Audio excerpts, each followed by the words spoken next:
Nous nous retrouvons à Bordeaux pour cette grande première, donc le Grand Prix, le championnat de France de triathlon par équipe arrive à Bordeaux, la 4e des 5 manches de la saison. Après la grande coupure des Jeux Olympiques, on a aperçu nos représentants olympiques. Voici Tony Moulet, avant il y avait Frédéric Belaubre.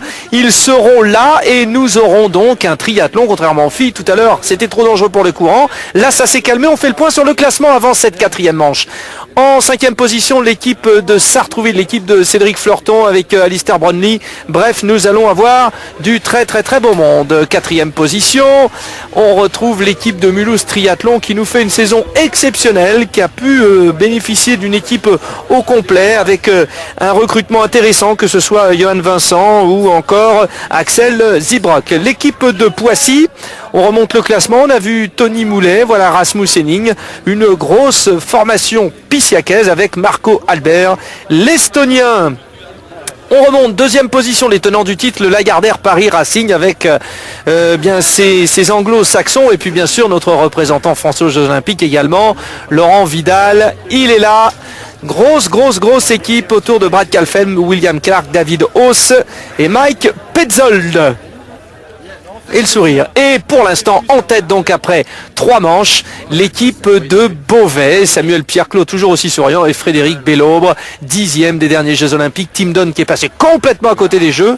Ça n'a pas été les Jeux des Beauvaisiens d'ailleurs.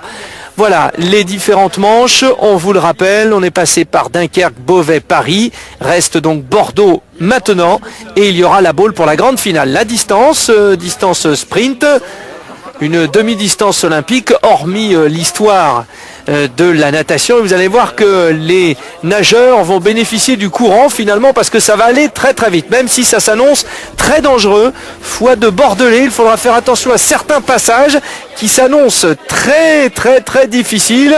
Il faudra être vigilant et comme on a énormément de beaux nageurs, on vous prévoit une bagarre de toute beauté.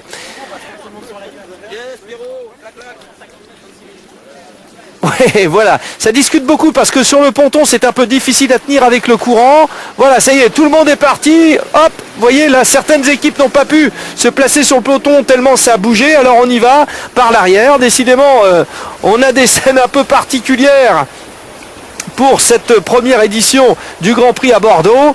Et évidemment, dans le fleuve au milieu d'une ville, c'est jamais très propre. Et là, avec la crue, on est au maximum de la crue là et forcément il y a des choses qui remontent, c'est un peu boueux.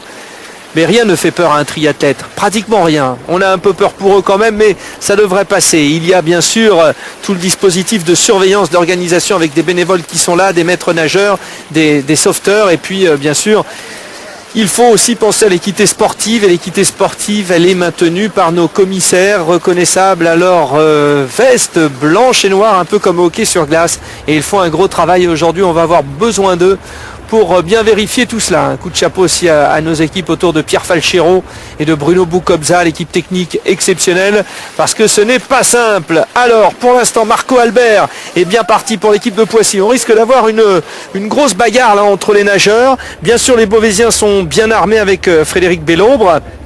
Il n'y a pas Stéphane Poula qui avait besoin un peu de se reposer. On verra également pour l'équipe de Sartrouville Alistair Brownlee tout à l'heure, mais dans la partie natation, on est un peu inquiet pour Sartrouville qui aura vraiment à vérifier si elle ne se fait pas piéger sur cette partie natation parce qu'il n'y a pas à Sartrouville de grands nageurs. En revanche, Lagardère Paris Racing, oui. Beauvais, je vous l'ai dit. Poissy, oui. Les grosses formations ont des gros nageurs, sans oublier Saint-Raphaël, qui est toujours en embuscade, ou encore Mulhouse, qui est dans le top 5, et eux aussi ont des atouts. Alors, la nage à côté du Palais de Bourse. Et côte à côte, les Beauvaisiens. Alors, les Beauvaisiens vont essayer de mettre un petit peu de pression parce que pour l'instant, il y a Marco Albert, l'Estonien, dont vraiment le principal fait d'armes est sur toutes les Coupes du Monde de briller essentiellement en natation vélo. Dès que la course à pied arrive, c'est une catastrophe pour lui. Il était donc bien sûr présent aux derniers Jeux Olympiques pour l'Estonie. Et Poissy compte sur lui, sachant qu'il y aura d'autres cartes pour aller terminer. On pense à Sylvain Daudet qui vient de remporter une Coupe d'Europe et qui revient bien. L'ancien champion de France, Rasmus Henning, l'ancien champion d'Europe, et puis l'avenir avec Grégory Rouault. Un homme va manquer pour l'équipe de Poissy, c'est Charlie Loisel. sur un parcours vélo qui pourtant lui aurait plu parce que ça sera très roulant et il faudra essayer de ramener les meilleurs en tête pour éviter les chutes et notamment dans cette zone de transition qui en largeur est 2 fois inférieure à celle habituellement. Donc il y a plein de pièges et c'est vrai que Charlie Loisel aurait bien servi à l'équipe de Poissy, mais bon, il lui faut aussi souffler, il sera présent à la balle pour la finale. Alors la sortie de l'eau, Marco Albert, oui voilà, attention messieurs, essayez de bien voir, hein. Ça a été dur, hein. C'est très très très dur parce que on a nagé très très vite. C'est la raison pour laquelle il y avait 1400 mètres, hein, à une vitesse record dans la mesure où le courant était dans le bon sens et c'est la foire d'Empoigne. C'est la foire d'Empoigne. Alors c'est assez compact. Bien sûr, Marco Albert est sorti en tête devant Dan Brook de l'US Vendôme. Vincent Louis, la petite merveille française avec Aurélien Raphaël, les deux médaillés sur les derniers championnats du monde des catégories jeunes et championnats d'espoir d'ailleurs et européens. Les deux hommes de Sainte-Geneviève-des-Bois qui représente l'avenir, et bien là c'est Vincent Louis qui est sorti en 3e position. On a Stéphane Bignet pour Beauvais en 4e position. On va essayer de faire un premier classement, parce qu'on vous le rappelle, hein, on prend les 3 premières places de chaque équipe, les 3 premières individualités de chaque équipe, on additionne et on fait le classement. Et pour l'instant, le classement va être fait à la sortie de la zone de transition. Zone de transition vraiment très difficile. C'est la foire d'Empoigne. On se croirait dans une chambre d'adolescents où rien n'est rangé et surtout pas les chaussures. File indienne. Si on veut éviter les soucis et les problèmes, là je suis très inquiet pour l'équipe de Sartrouville qui va partir très loin avec Cédric Fleurton. On sait que ce n'est pas un bon nageur, mais il a la capacité de revenir, sauf qu'il y aura très peu de place pour revenir. Ça va rouler vite, je vous laisse regarder le classement et on fait l'analyse de la natation.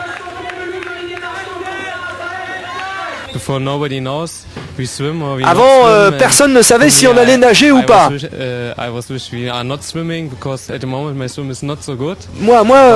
je me disais, j'espère qu'on va pas nager parce que je me sentais pas très très bon, dit Stéphane Justus de Metz. Mais bon, on a regardé pour nager comme on pouvait. Je m'attendais à ce que ce soit très dangereux, mais... Mais bon, j'ai bien vu que ça allait pas être bon. Bon, mais là, ça va, je me sens bien, mais je suis passé pas très loin de l'accident. Ouais, moyen, hein. Même si c'est spectaculaire, moyen. Alors, à l'issue de la zone de transition, la sortie, premier Beauvais, deuxième Lagardère Paris Racing, troisième Poissy. Alors, 18 points pour Beauvais, 34 pour Lagardère, 45 pour Poissy, Metz 54, Rouen 57, Saint-Raphaël 61. Et évidemment, comme on le sentait, hein, l'équipe de Sartrouville, 14e sur 15, c'est énorme, 109 points. Il va falloir absolument revenir. Allez, on se lance dans la partie cycliste. 20 km de cyclisme, donc avec 4 tours pour les garçons, même distance que pour les filles, hein, donc c'est 18 km 700. Et nous allons avoir bien tout de suite un gros travail qui est assuré par Stéphane Justus de Metz, on l'a vu, l'allemand. Et puis nous avons également avec son beau numéro 13 Frédéric Bellobre. Voilà, Frédéric Bellobre et l'équipe de Beauvais qui se place aux avant-postes. C'est bien vu, tactiquement on va y revenir. Allez, Stéphane Bignet roule en tête devant Frédéric Bellobre. Pourquoi c'est bien vu tactiquement? Bien, on le sait, hop, voilà, Alistair Brownlee a eu peur. Pas encore une fois, ben voilà, il y a l'explication, en fait, en image de ce que je voulais vous dire. Ce parcours est très dangereux, il y a très peu de place pour la zone de transition. Bref, il faut essayer de se placer aux premières places pour éviter de se retrouver dans le ventre mou du peloton et d'être soit victime d'une chute, soit victime des aléas de la zone de transition un petit peu plus tard. C'est ce que font Stéphane Bignet et Frédéric Bellobre. Alors bien sûr on prend du vent et c'est beaucoup plus dur quand on prend du vent, mais à la limite mieux vaut prendre du vent plutôt que les cassures, parce qu'on l'a vu à chaque fois que le peloton passe un virage ou un passage difficile, il y a toujours des triathlètes qui ne sont pas très très à l'aise. Donc il suffit de perdre 10 mètres dans un virage pour que tous ceux qui sont derrière vous, à ce moment-là, aient à faire un effort. Et alors l'effort, il se fait dans le vent aussi. Et en plus, quand on est devant, on peut imprimer un rythme régulier. Alors que quand on est victime de cassure, on roule par à-coups. Et au bout d'un moment, les à-coups, c'est insupportable. Ça continue, c'est bien vu, hein. Frédéric Bellobre avec Stéphane Justus aussi, donc pour l'équipe de Metz en troisième position. Du coup, l'équipe de Poissy essaye de se replacer. Alors évidemment, sans Charlie Loisel, ça change un peu. On comprend vraiment que Charlie Loisel aurait beaucoup servi aujourd'hui. C'est à Rouault de faire le travail, Grégory Rouault. sur lequel on compte beaucoup. Vraiment un gros travail fait dans l'ombre pour ce Français Grégory Rouault qui jamais aura été aussi précieux que cette année en Grand Prix. Stéphane Bignet qui mène toujours, ça roule. C'est impressionnant et c'est d'autant plus impressionnant que et les hommes de Sartrouville et les hommes du Lagardère Paris Racing semblent quand même un peu loin. Mais on va essayer de remonter avec ce plan séquence. Alors on remonte Laurent Vidal, on a vu Laurent Vidal, on a vu qui? On a vu beaucoup de Beauvaisiens aux avant-postes. Ouais, pour l'instant bien difficile. Oui, c'est dangereux. Il y a beaucoup d'écarts, beaucoup d'à-coups. Et là, on s'en sort comme on peut. On voit Adrien Tourette de l'équipe de Montluçon qui a fait un petit regard à la caméra, d'un air de dire on est quand même dans une petite galère. On a aperçu également Ivan Risti pour le groupe Tri Vesoul. Occasion de voir ces équipes dont on parle peu évidemment parce qu'elles ne jouent pas la victoire. Il y a en fait dans ce championnat de France par équipe le Grand Prix à la limite en deux parties, quoi, hein, les parties de ceux qui briguent sur des manches, un podium par équipe, et puis ceux qui essayent d'éviter la relégation. Voilà, et on essaye de remonter comme on peut. Et Beauvais, évidemment, toujours devant. Alors, c'est pas mal. Sartrouville est en train de remonter grâce au talent de Cédric Fleurton, notamment. Alistair Brownlee, qui est un peu chien fou aussi, attaque. Il y a pas mal de représentants de l'équipe de Sartrouville en tête. Ça y est. La mauvaise passe reconnue à l'issue de la natation est oubliée. Alors que Sylvain Sudry, le diable Sylvain Sudry, est en train d'avoir le sourire. Encore une fois, on le répète, mieux vaut être à l'avant, même si on prend du vent, plutôt qu'à l'arrière. Laurent Vidal, voilà, ils sont devant aussi. Les triathlètes du Lagardère Paris Racing, on a vu Will Clark également qui était bien placé, Frédéric Bellobre qui veut éviter tous les pièges, Marco Albert est encore là pour Poissy et toujours Stéphane Bignet qui fait un peu le Charlie Loisel aujourd'hui.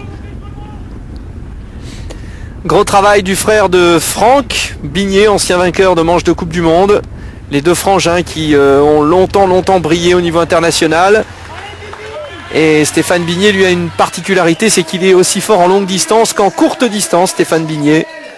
Ce qui fait qu'il a un peu moins de performance que son frère au niveau des Coupes du Monde où on a vraiment des spécialistes de distance olympique. Allez, dernier tour, on voit Sylvain Daudet pas trop mal placé pour l'équipe de Poissy. C'est marrant comme en tête de ce peloton. Oh là là, qu'est-ce qu'il nous fait Sylvain Sudry? Ben, tout simplement, il a vu qu'il avait certains de ses coéquipiers dans la cassure, donc il va essayer... Je te reprends au passage, c'est comme il veut, hein. Sylvain Sudry, il va faire le point avec ses coéquipiers, c'est le capitaine. Sylvain Sudry là sur cette épreuve. Allez, il va voir Tim Dunn, viens te placer, c'est énorme là, hein. Il y a du Laurent Chopin dans le texte, hein, le coach de l'équipe de Beauvais. Sylvain Sudry ramène tous les Beauvaisiens en tête. Ah là là, le diable est en train de frapper encore. Sylvain Sudry ramène Tim Dunn après avoir demandé à ses coéquipiers de rester là, aux avant-postes. Allez, on va éviter les pièges de la zone de transition avant de passer à la partie course à pied. Tim Dunn, le Britannique ancien champion du monde, a du mal, hein. Mais quand on a un Sylvain Sudry avec soi, alors Sudry, Bignet, les deux ont été exceptionnels. A priori, quand on regarde la liste des partants, eh bien on se dit que Bignet, Sudry ayant travaillé, ça va être aux autres de finir, et notamment Frédéric Bellobre, bien sûr. Mais ils sont capables d'aller loin encore, hein, en course à pied, hein. Tim Dunn, on l'a vu, est là. Et voici la fameuse zone de transition. Et là, ça va être terrible. Allez, c'est parti. Tony Moulet, bien placé pour l'équipe de Poissy. C'est bien ce qu'ils ont fait aussi, Poissy, hein. Poissy, même chose finalement, hein. Je pense que le travail de Boris Gros aussi a dû payer, le coach, hein. Boris Gros, Laurent Chopin, tous les deux même objectif sur cette partie cycliste. Les hommes de Sartrouville aussi, c'est très groupé. Voilà, c'est vraiment révélateur. Les grosses équipes sont devant. Groupé Poissy, Sartrouville, Lagardère Paris Racing et Beauvais. Chapeau messieurs, c'est un très gros travail collectif. On va entendre l'analyse, je pense, de Laurent Vidal pour cette partie. Mais là, pour l'instant, c'est statu quo, les quatre grands aux premières places par équipe. Et Peitzel est en tête. J'avais un petit peu peur du retour de Pékin avec le décalage horaire, la course là-bas, toute la fatigue engendrée par tout ça. Mais finalement, j'ai fait un triathlon à côté de chez moi à Frontignan la semaine dernière. Donc ça m'a remis tout de suite dans le bain et je suis retourné à l'entraînement assez rapidement. Et puis finalement, en revenant ici, j'avais vraiment hâte de bien faire pour l'équipe. Tout le monde était motivé, donc parce qu'il fallait qu'on fasse bien et parce que pour mon club c'était important après la déconvenue de Pékin. Et donc voilà, maintenant, je veux dire, j'ai 24 ans. J'ai fait ma meilleure saison cette année en 2008. Je veux dire, il ne faut pas rester sur Pékin. J'ai donné le maximum. Je me suis livré à 100%. J'ai pas fait semblant. Maintenant, il faut regarder Londres. Il y a 4 ans pour construire Londres, pour aller chercher un gros truc à Londres. Et oui, Laurent, bien sûr, tout l'avenir devant lui. C'est aussi le pari du team français Philippe Fattori, Gérard Honorat, de le lancer dans le grand bain sur ces Jeux pour miser après sur Londres. Et évidemment, on a tous en tête Pékin. Il est particulier, hein, ce Grand Prix, cette 4e manche ici à Bordeaux. On le savait, serait spécial parce que il y a eu la grande pause à Pékin. Beaucoup de triathlètes qui sont sur le Grand Prix aussi en Coupe du Monde ont eu Pékin et tout a été misé là-dessus. Donc comment digérer les lendemains de fête, qu'elles soient gâchées ou réussies pour les uns et les autres? Et on a vu Denis Véron, là, le coach de Sartrouville, qui essaye de voir aussi où sont ces Alistair Brownlee et compagnie. Et pour certains, c'était un peu l'interrogation générale. Tim Donne, allez, là maintenant il est sur son terrain, Tim Donne, la course à pied, tout comme Tony Moulet. Très déçu, hein, Tony Moulet, de ces Jeux Olympiques. Moulet et Vidal passé à côté. Bellobre 10e à limiter. Il faisait partie de la cour des grands, mais il n'a pas gagné. Et l'équipe du Lagardère Paris Racing partit sur de bonnes bases. Avec Brad Caulfield, l'Australien, l'ancien numéro 1 mondial, qui lui aussi, il était derrière Frédéric Bellobre sur les Jeux Olympiques à Pékin. Et on attend un réveil. Brad Caulfield a longtemps été envisagé comme un possible champion olympique et il a un peu régressé. Et le Lagardère Paris Racing attend beaucoup de lui. Le Lagardère Paris Racing attend également beaucoup de son Britannique William Clark. Mike Petzold, on l'a vu, est sorti en tête, l'Allemand. Ils ont une très très grosse formation, hein, avec des stars dans chaque pays. Et il reste Davidos qui lui est un grand espoir du triathlon français. Alors pour l'instant donc Brad Caulfield avec Mike Petzold aux avant-postes. Et on s'aperçoit que Tony Moulet et Frédéric Bellobre sont décidément inséparables. Les deux représentants avec Laurent Vidal de l'équipe de France à Pékin sont en embuscade. C'est Laurent Vidal pour l'instant, le Français de Pékin le mieux représenté en tête. C'est très serré tout cela, c'est très serré parce qu'on s'aperçoit finalement que l'équipe de Beauvais qui avait mis tous les atouts de son côté pour la partie cycliste, on s'aperçoit que cette équipe-là est en train de souffrir un peu au niveau de la course à pied. Et pour l'instant, Will Clark relance dans le groupe de poursuivants pour le Lagardère Paris Racing. Il ne faut pas trop relancer parce que devant, il y a Brad Caulfield. Brad Caulfield aux côtés de Mike Petzold, Laurent Vidal. Oh là là là là là là. Et les Lagardère Paris Racing sont en train d'exploser tous les classements. Ça devient vraiment impressionnant ce qu'ils font. Alors on aperçoit pour Autun Nils, c'est Nils Fromold pour Autun. C'est bien ce que font les hommes d'Autun là, avec également Gregor Buchholz, deux jeunes de moins de 23 ans, deux Allemands. Et pour l'équipe d'Autun, c'est l'occasion d'aller marquer des points. C'est une bonne nouvelle. Cette équipe qui avait connu la montée il y a 2 saisons et qui est sur le point d'aller chercher une place sur le podium. C'est la sensation Autun. L'équipe d'Autun, les Bourguignons sont sur une très belle dynamique. Alors là en fait c'est un match Lagardère Paris Racing avec les 3 représentants.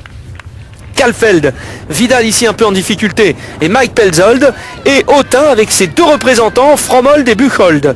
Reste à savoir où se trouve le 3e homme d'Autun, alors qu'on aperçoit Justus pour Metz qui est en embuscade. Il devrait rester dans les 10 premiers, reste à savoir à quelle place. J'essaie de voir où sont les Beauvaisiens. Frédéric Bellobre finalement est là, et Poissy en grande difficulté, hein. Poissy en grande difficulté. Laurent Vidal ici, voilà, attention le sprint et l'arrivée finale remportée par Brad Caulfield. Brad Caulfield qui s'impose Oh là là là là là là, ça a explosé complètement avec Justus dans le final qui est allé chercher la deuxième place, Buchholz pour Autun troisième et donc Vidal et Petzold pour le Lagardère Paris Racing qui vont chercher les troisième et quatrième places. Derrière on va voir où se trouvent les Pissiaquais, c'est bien ce qu'ils font avec Henning, Moulet et Rouault qui font 8, 9, 10, Bellobre est passé pour Beauvais 7e. On essaye de faire les comptes, a priori Lagardère Paris Racing très bien placé. Autun ne devrait pas être loin, ça va être serré entre Beauvais et Poissy. Brad Kalfeld a gagné en tout cas.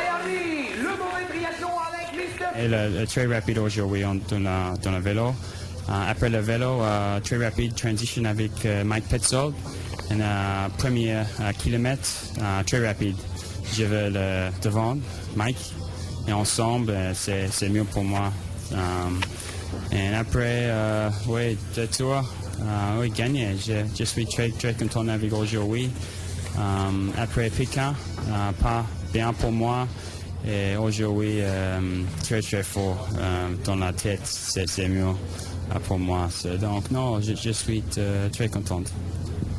Et très fort, Brad Kalfeld, il parle français, ça y est, c'était sa première interview en français, super, bravo. Victoire en plus de son équipe, Poissy, Beauvais et Autun 4e, de peu le podium. Et ça nous donne un classement réactualisé, Beauvais toujours en tête, 2 points d'avance, ça va être superbe à la boule pour la finale. Lagardère Paris Racing 2e, Poissy encore dans les points également. Décidément, c'est très bien et Autun, vous l'avez vu, continue sa progression. Voilà pour cette 4e manche, ici à Bordeaux, un premier coup d'essai, on a eu du spectacle. Rendez-vous pour la dernière manche dans 15 jours à la Baule. On saura qui sera champion de France par équipe. Au revoir.